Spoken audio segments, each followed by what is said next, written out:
আসসালামু আলাইকুম সুপ্রিয় শিক্ষার্থীবৃন্দ, আশা করি আপনারা সবাই ভালো আছেন।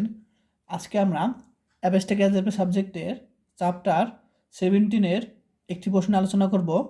খুবই ইম্পর্ট্যান্ট। প্রশ্নটি হলো, প্রত্যেক ইকুইলিডিও রিং একক উপাদান ধারণ করে। একক উপাদান বলতে বোঝায় অভেদক উপাদান, ঠিক আছে, যার মান এক। ঠিক আছে, তো প্রত্যেক ইউক্লিডীয় রিং একক উপাদান ধারণ করে, অর্থাৎ যে কোনো একটা মান কি, যার মান কি এক, সেই উপাদান ধারণ করে। অথবা প্রত্যেক ইউক্লিডীয় রিং অভেদক উপাদান ধারণ করে। ঠিক আছে, তো তোমাদের প্রশ্নে একক উপাদান বলতে পারে অথবা অভেদক বলতে পারে, দুইটাই কি সেম। অভেদকের মান কত, ওয়ান, আর এখানে একক উপাদানের মান কত, ওয়ান, একই কথা।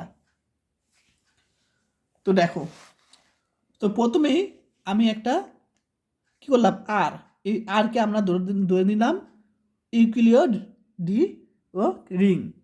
ঠিক আছে, তাহলে আর একটি ইউক্লিডীয় রিং আমরা কি প্রথমে ধরে নিলাম। এখন আমরা কি জানি যে প্রত্যেক ইউক্লিডীয় রিং মুখ্য আইডিয়াল রিং। ঠিক আছে, তাহলে প্রত্যেক ইউক্লিডীয় রিং কি একটি মুখ্য আইডিয়াল রিং। তাহলে এই আরকে আমরা কি ধরছিলাম, ইকুইলিডিও রিং। তাহলে এই আর কি আমরা বলতে পারি, আর নিজে একটি কি মুখ্য আইডিয়াল রিং বলতে পারি। যেহেতু কি প্রত্যেক ইকুইলিডিও রিং একটি মুখ্য আইডিয়াল রিং, তাহলে সেই ইকুইলিডিও রিংকে আমরা ধরছিলাম কি আর, সে আর নিজেই কি একটা মুখ্য আইডিয়াল রিং। ঠিক আছে, এখন আমরা কি জানি যে মুখ্য আইডিয়াল কি একটা উপাদান দ্বারা সৃজিত হবে। এই যে আমরা কি শিখেছিলাম চ্যাপ্টার 14-তে, যে মুখ্য আইডিয়াল কি, মুখ্য আইডিয়াল হলো তোমার একটি উপাদান দ্বারা সৃজিত হয়। একটি উপাদান দ্বারা কি সৃজিত হয়, অর্থাৎ আমরা একটা উপাদান ধরবো এ, সে এ কি আর এর মধ্যে বিদ্যমান, রিংয়ের মধ্যে কি বিদ্যমান, এই কারণে আমরা ডেয়ার এক্সিস্ট দিয়েছি। ঠিক আছে, তো ডেয়ার এক্সিস্ট এ কি আর এর মধ্যে বিদ্যমান, যেন আর কি এ দ্বারা সৃজিত হয়। ঠিক আছে, এ দ্বারা যেমন এস এ দ্বারা সৃজিত হয়েছে, ঠিক একইভাবে এ আর কি এ দ্বারা সৃজিত হয়েছে। এখন এ দ্বারা সৃজিত হয়েছে, এটা দ্বারা বোঝায় যে এ তোমার কি, যেমন এখানে একটা খেয়াল করো, এখানে যখন আমরা এম ধরছিলাম, সেই এম কি এই যে -3 সাথে -2 সাথে প্রত্যেকটার সাথে আমরা কি গুণ আকারে হয়েছিল, অর্থাৎ এই এম একটা গুণিতক, কারণ এই এম প্রত্যেকটার সাথে কি গুণ আকারে হয়েছিল, তাই প্রত্যেকটার সাথে গুণ আকারে হয়েছিল, তাহলে এম একটা গুণিতক। ঠিক একইভাবে সেই এখানে এক্সের সাথে কি গুণ আকার আছে। এখন এক্সের মান তোমার অনেক কিছু হতে পারে, এক্সের মান 1, 2, 3 ইত্যাদি হতে পারে, যেখানে এক্স কি আর এর উপাদান, যেখানে এক্স কি আর এর উপাদান। তা ইহা নির্দেশ করে আর এর প্রত্যেক উপাদান এ দ্বারা গুণিতক। তো বললাম যে এক্সের সাথে এ কি গুণ আকারে আছে, অর্থাৎ এ কি একটা গুণিতক, আর এক্সের মান যাই হও না কেন, 1, 2 যাই বসো না কেন, সেটার সাথে কি এ গুণ আকারে থাকবে। এখন নির্দিষ্টভাবে আমরা একটা ধরলাম সি, নির্দিষ্টভাবে সি আর একটা উপাদান ধরলাম আমরা, এটা স্মলার সি, স্মলার সি, এর তোমার বই থেকে দেখাই, যেহেতু নির্দিষ্টভাবে আমরা ধরলাম সি কি ক্যাপিটাল আর এর একটা উপাদান ধরলাম নির্দিষ্টভাবে, আমরা তো এখানে এ ধরছিলাম। ঠিক আছে, এখন আমরা নির্দিষ্টভাবে ধরলাম সি আর একটা উপাদান, তাহলে এর জন্য A equal to A C, অর্থাৎ আমরা এখান থেকে লিখতে পারি যে এ সিটা কি প্রত্যেকটার সাথে গুণাকারে থাকবে। ঠিক আছে, এখন আমরা প্রমাণ করব যে আর এর অভেদক উপাদান সি। আমাদের প্রশ্নে বলছিল কি একক উপাদান থাকবে, অর্থাৎ অভেদক উপাদান থাকবে। ঠিক আছে, তো দেখো আমরা এখন প্রমাণ করব যে আর এর অভেদক উপাদান সি। এখন অভেদক উপাদান এর মান কত, 1। তোমরা জানো যে কোনো কিছুর তোমার কি অভেদক উপাদানের মান কত, 1।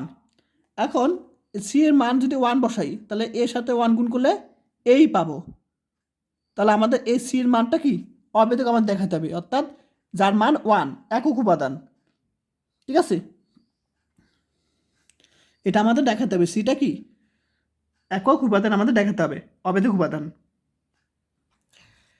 এখন যে কোনো এক্স বিলংস টু আর এর জন্য X equal to A Y আমরা লিখতে পারি। দেখো এখানে যখন এ এক্স যেন এক্স বিলংস টু আর ছিল, তো এখানে এক্সের বদলে কি আছে, ওয়াই আছে। দেখো ঠিক আছে, দেখো এখানে এক্সটা কি ছিল, আর এর উপাদান, ঠিক এখানে এক্সের বদলে আমরা ওয়াই দিয়েছি, যেখানে ওয়াইটা কি আর এর উপাদান।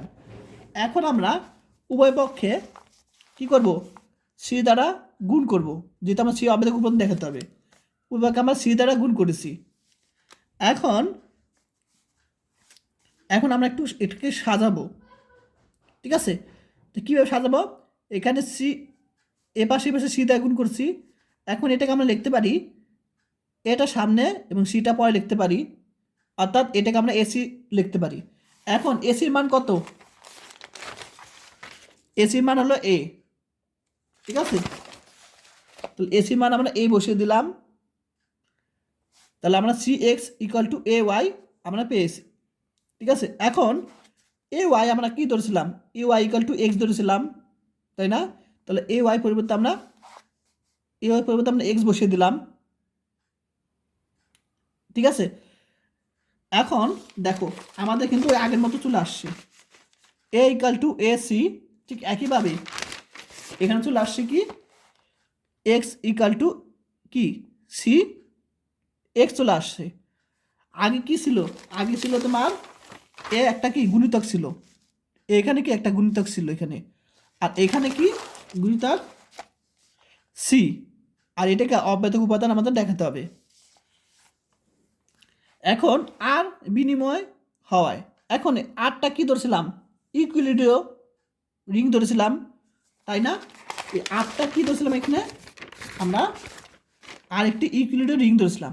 এখন ইকুইলিব্রিয় রিংটা কি, এটা সত্যটা দেখো, এটার সংজ্ঞাটা হলো, এটা বিগত সালে চলে আসো ক বিভাগে, যে একটি ইন্টিগ্রাল ডোমেন আর অথবা শূন্য বাজক ব্যতীত একটি বিনিময় রিং আর কে, এই আর কে কি বলা হবে, ইকুইলিব্রিয় রিং বলে, যদি প্রত্যেক এর বিলংস টু আর এর জন্য একটি অঋণাত্মক পূর্ণ সংখ্যা, ঠিক আছে, ডি অফ এ পাওয়া যায়, যেন এই দুইটা কন্ডিশন কি মেনে চলে। এখন দেখো ইকুইলিব্রিয় রিংয়ের মধ্যে কি ছিল, বিনিময় রিং ছিল। তাহলে আমরা এখানে বলতে পারি আর কি বিনিময়ী, তো আর বিনিময়ী হওয়ায় অর্থাৎ ইকুইলিব্রিয় রিং বিনিময় হওয়ায় আমরা লিখতে পারি সি এক্স, আমরা কি লিখতে পারি, এক্স সি লিখতে পারি, ঠিক আছে, এক্স সি লিখতে পারি। এখন একটা বিষয় খেয়াল করো, যে এখানে আমরা কি পাই, এখানে C X equal to X C. এখন সি এর মান তুমি এখানে অবেধক উপাদান দেখাতে বলছে, তো এখানে সি এর মান তুমি ওয়ান বসাও, সাপোজ অবেধক উপাদান মান কিন্তু ওয়ান, এখানে সি এর মান ওয়ান বসাও। এখানে তুমি সি এর মান যদি ওয়ান বসাও, আমরা কি পাবো, এখানে সি এর মান ওয়ান বসলে এক্স পাবো, এখানে সি এর মান ওয়ান বসলে কি এক্স পাবো। অর্থাৎ আমরা অবেধক উপাদান জানি কি, অবেধক উপাদান কাকে বলে, যে মনে করো ওয়ান অবেধক উপাদান, এখন ওয়ানের সাথে আমি যাই গুণ করি না কেন, মনে করো এক্স গুণ করি, তাহলে সেই এক্সই পাবো। আবার ওয়ানের সাথে আমি ওয়াই গুণ করি, তাহলে ওয়াই পাবো। অর্থাৎ এ সি এর সাথে আমি এক্স যাই গুণ করি না কেন, এ সির সাথে যাই গুণ করি না, দেখো সি এক্সটাই পেয়েছি আমরা। তাহলে সিটা কি অবেধক উপাদান হিসেবে কাজ করেছে, কারণ তুমি সি এর সাথে যাই কি গুণ করো না কেন, আমরা কি পেয়েছি, এখানে এক্স পেয়েছি, ঠিক আছে। তো ইহা নির্দেশ করে আর একটা অবেধক উপাদান সি, যে মনে করো এখানে ওয়ান অবেধক উপাদান হয়, তাহলে ওয়ানের সাথে যাই গুণ করি না কেন সেটাই হয়েছিল। তা ঠিক একইভাবে এখানে সির সাথে যাই গুণ করি না কেন সেটা কি এক্সই হয়েছিল, ঠিক আছে। এই যে তারপর দেখো এখানে বলে দিচ্ছে যে এক্স, ঠিক আছে। তাহলে আমাদের কি এটা মান এক্সই পেয়েছি। সুতরাং ইকুইলিব্রিয় রিং একক উপাদান ধারণ করে, এটুকু দিলেই হবে। আর এটা খুব ইম্পর্ট্যান্ট চ্যাপ্টার 17 থেকে, এটাই খুব ইম্পর্ট্যান্ট একটা প্রশ্ন।